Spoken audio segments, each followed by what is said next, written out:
Guys કેમ છો બધા ગુજરાતીઓ મજામાં ને?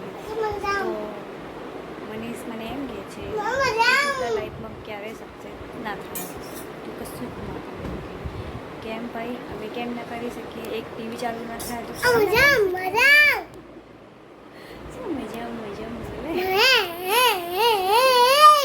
શું થયું બેટા? પંખો ચાલુ કરવો?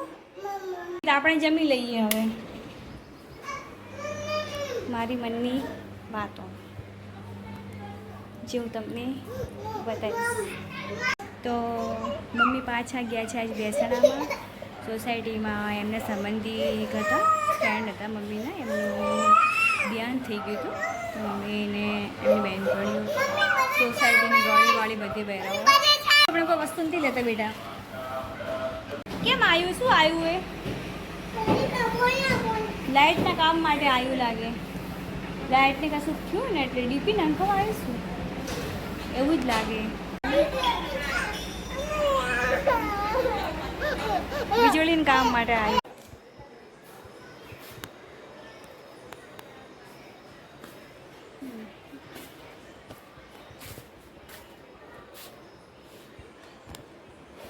ટીકો કહું કરે બેટા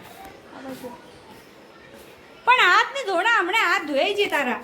લા મને આપો હાથ ધોવા બઈ ગયું.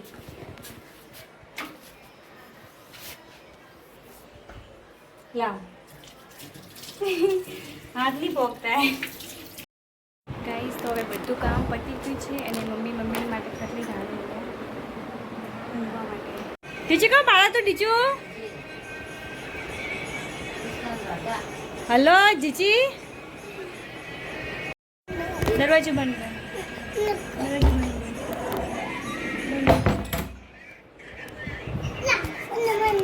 તો હવે એમની સેવા આવી જાય છે. જોવાની હવે આપણે ઊંઘી જવાનું. હવે મમ્મા અંધારું હોય પછી આપણે ઊંઘી જવાનું.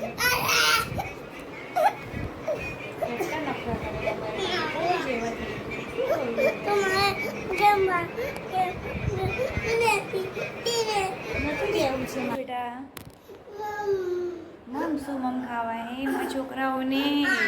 હવે તો અમે બી ઊંઘલીને ઉઠી ગયા હો, પણ અમારે ઉઠતો વાર તો મારે ત્યારે ને કોઈ ને કોઈ ખાવાનું જોઈએ. શું ખાવું છે તારે? ચીંગ હા ચીંગ લો આપને. ચીંગ ચના કોને લાયા હતા? અમારા દીવરું હોય ને પડીકા નથી ખવડાવતી, સિર્ફ અને સિર્ફ સિંગ ચણા ખવડાવું, કેમ કે સિંગ ચણા છોકરો માટે ખૂબ જ સારા હોય. મને બી ખૂબ ભાવે. મેં તો દીકરું ને અમે પડીકા નથી ખવડાવવા, સિંગ ચણા છે.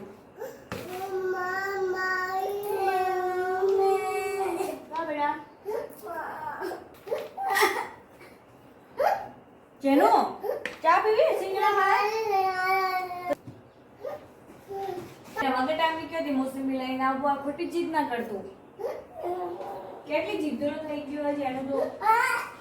જેનું કરશું ને 12 વાગે હોતા હતા, હવે ઉઠ્યા 5 વાગવા આવ્યા. આટલી ઊંઘ પૂરી થઈ ગઈ તો પણ જેને રોવાનું કોઈ પાર જ નથી આવતો. જેને મારે જેનું છે ને ગાઈસ ખૂબ જ રોવે, ખૂબ જ. એને રોવાનું થોડું વધારે, કોક તો હસતું છે.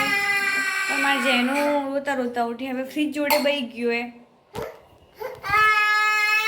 ફ્રીજ ફેરીને બેઠો. મમ્મી મોસંબી ખાવી. વગરટાની મોસંબી ક્યાંથી લાવી દઉં? હવે કોઈ વેચવાવાળું આવે તો એને મોસંબી લઈ આપું, પણ ના, એને તો બસ મારે ખાવું એ ખાવું જ. હવે મમ્મી ઘેર નથી કયો લઈને જો એની વસ્તુ અપાવવા હું.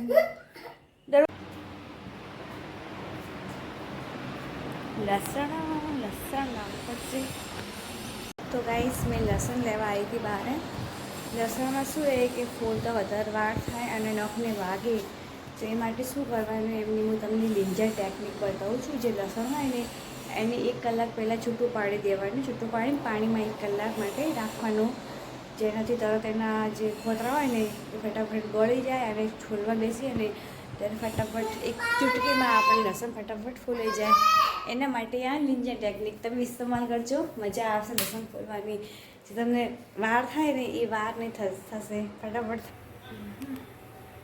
દાળ રોટી બને જમવામાં.